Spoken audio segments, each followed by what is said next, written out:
DNOW Leaders, it's Pastor Mike, and we have another year of what we hope for and pray for is an amazing DNOW. On Wednesday night before DNOW, you can come up during the day, or you can come up like during our service slot time of 7 o'clock and pick up your packet.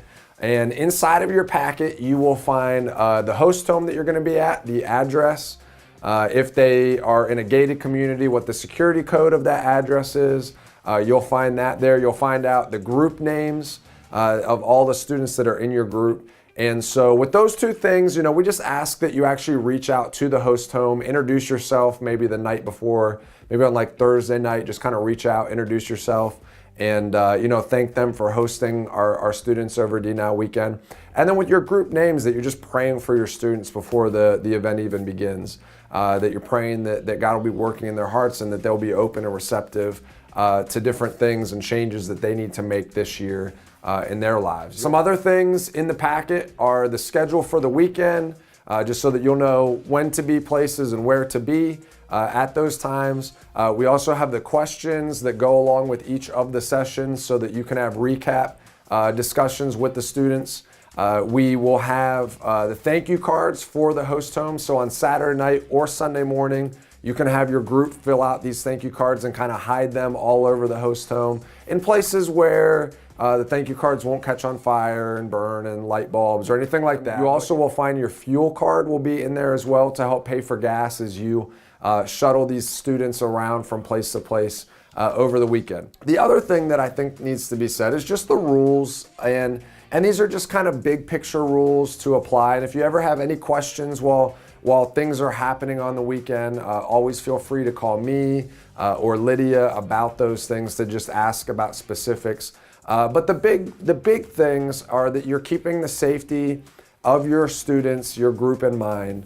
No driving like a maniac, like I know that we can fall into the, trying to do fun or goofy or dangerous things to impress the students.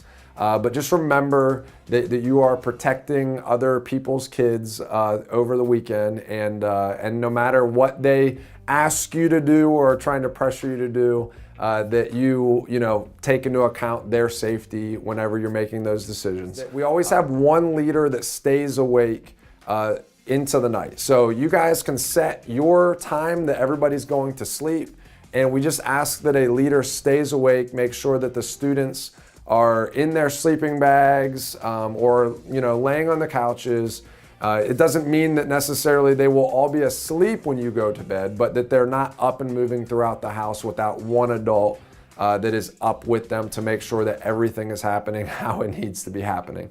The other big thing to keep in mind is that we just don't have any just monitor this and also apply it for yourself, that we don't have any one-on-one time going on in super private areas of the host home, on the church property, wherever it is. That's honestly just for protecting the students themselves, to make sure that nothing weird could happen, nothing could happen without somebody being there to supervise them. And also for you guys, that if you go away and have what we would expect, some one-on-one conversations with a student, you just do it in semi-public areas. Obviously, depending on what the student wants to share, there needs to be some level of privacy without it being in a bedroom with the door shut. And, just for your protection and your own reputation, that you just remember to keep people in kind of community spaces, not, doored off from everybody else in these one-on-one environments, to make sure that no bullying takes place, no type of harassment or anything like that would happen in those areas.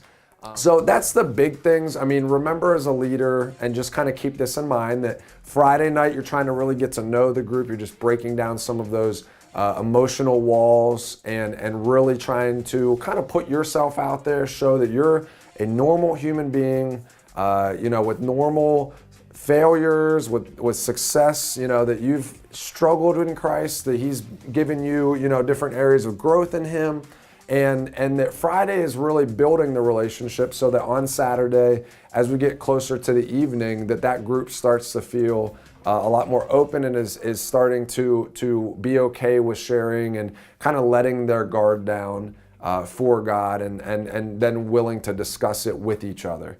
And so if you have any questions, like I said, please come talk to Lydia or myself, and we would love to answer them. And as always, thank you so much for the investment that you're making in God's kingdom and for your willingness to impact Hillside students over this DNOW weekend. Thank you.